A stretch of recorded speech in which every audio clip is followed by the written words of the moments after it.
Bom dia, hoje quarta-feira, Evangelho segundo o Espiritismo. Hoje nós estamos ainda no capítulo 13, lembrando que a gente vem lá dos capítulos anteriores, estamos no capítulo 13, que a vossa mão esquerda não saiba o que dá a vossa mão direita. Já falamos aqui sobre fazer o bem sem ostentação, falamos sobre os infortúnios ocultos, falamos sobre o óbolo da viúva, né? Lembra semana passada o óbolo da viúva e fizemos uma análise bacana, comparamos aqui com o texto do Khalil Gibran Khalil, que é o profeta, e hoje vamos para convidar os pobres e os estropiados. Olha que texto bacana esse aqui, né? Muito legal. Antes, porém, vamos dar uma lida aqui no texto da Madre Teresa de Calcutá sobre doação. A Madre Teresa tem fez um trabalho bacana demais, muito bonito ali na Índia, né? Ela, enquanto albanesa, fez um trabalho estonteante ali na Índia, né, tratando dos pobres e dos estropiados, né, dos leprosos, dos doentes, tá? E esse livro aqui é sobre ela, né, Madre Teresa de Calcutá, Amor Maior Não Há. E a gente sempre lê alguma coisa dele aqui durante a leitura do Evangelho é, é, ou antes, né? Hoje nós vamos ler aqui antes. Tem uma frase dela aqui que diz: doe suas mãos para servir e seu coração para amar. E ela, nesse capítulo aqui chamado Sobre a Doação, Maria Teresa vai dizer o seguinte: vou lhes contar uma história. Certa noite um homem veio até a nossa casa e me disse: há uma família com 8 crianças, estão sem comer há muitos dias. Peguei um pouco de comida e saí. Quando encontrei a família, vi que o rosto daquelas crianças estava desfigurado pela fome.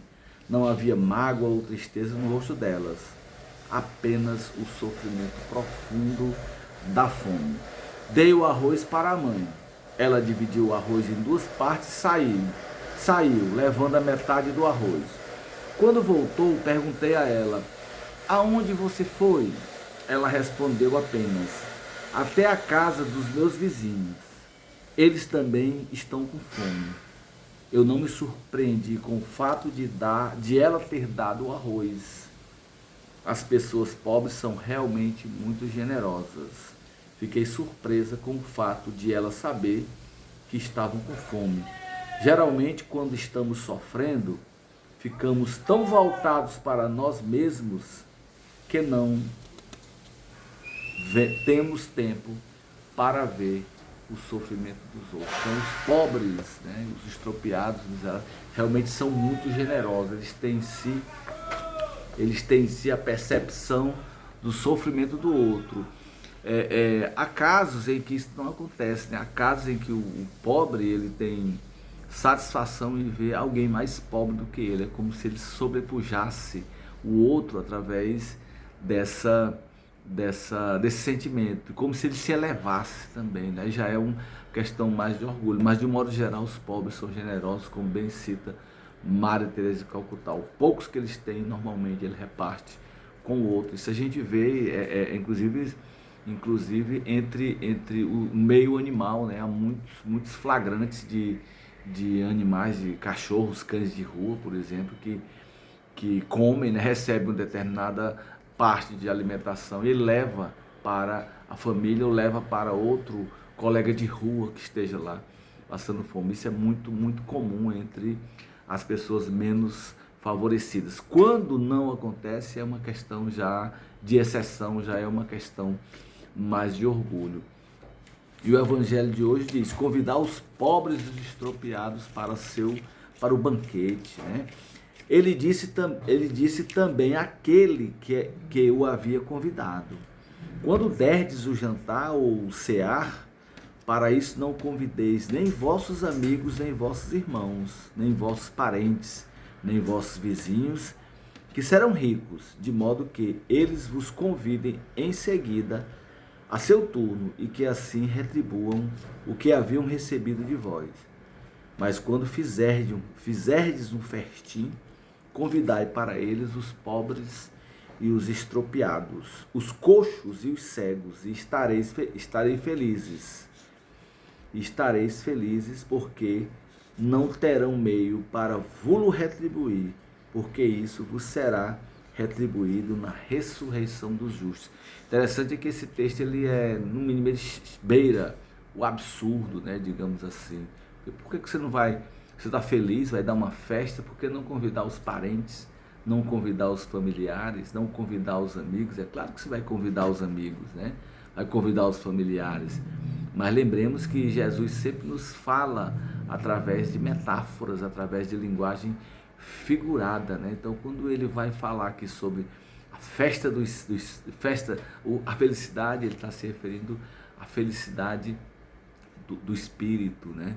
Ou seja, aquele momento de elevação espiritual. Então, você vai convidar para fazer parte os estrupiados de espírito, né? Os pobres de espírito, os humildes, as pessoas que precisam ouvir a sua palavra de ternura, precisam ouvir a sua palavra de carinho, a sua palavra de elevação.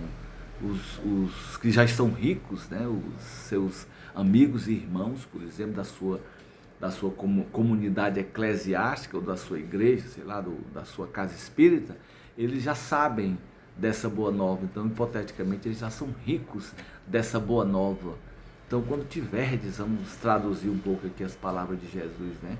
Quando tiverdes, fizerdes um banquete, ou seja, um banquete espiritual, não convideis para eles aqueles que já são ricos, mas convideis para eles aqueles pobres, estrupiados, aqueles que ainda não têm conhecimento da palavra, que não conhecem ainda o Evangelho, aqueles que não foram ainda iniciados, digamos assim, apesar de Gandhi dizer que ninguém é iniciado, ou você se auto-inicia ou nada vai dar certo, né? O máximo que o guru vai fazer, o Gandhi mostra isso muito bem nas suas palavras, o máximo que o guru vai fazer é mostrar um caminho e você vai seguir esse caminho, né? Então, quando você fizerdes um banquete espiritual, um banquete de alegria, um banquete de, digamos assim, para celebrar a vida, para celebrar o amor de Cristo, o amor de Deus, você não vai convidar aqueles que já estão iniciados, que já são ricos desses elementos, mas sim aqueles que não têm ainda isso, né? Mas, por outro lado, né, essa é a parte metafórica, a parte, digamos assim, da figura de linguagem que Jesus traz, né? E que Allan Kardec também traz aqui no Evangelho sobre o Espiritismo. Mas também a parte literal, né? Parte literal. Quantas pessoas, quando dão um banquete, aí eu vou convidar fulano porque ele me convidou naquele ano para um banquete, para a sua festa, tinha vinho, tinha uísque, tinha um monte de coisa bacana, muita comida, né? Então vou convidá-lo para ele me convidar novamente. Ou então, vou convidar Cicrano, aquele meu parente, porque ele nunca me convidou para a festa dele, e as festas dele são tão generosas, dizem que tem muita carne, muita bebida, muita festa, muita música, isso, e vou convidá-lo para que ele também possa vir a me convidar, né? Nós temos aí dois elementos dessa palavra de Jesus, né? O emblemático aqui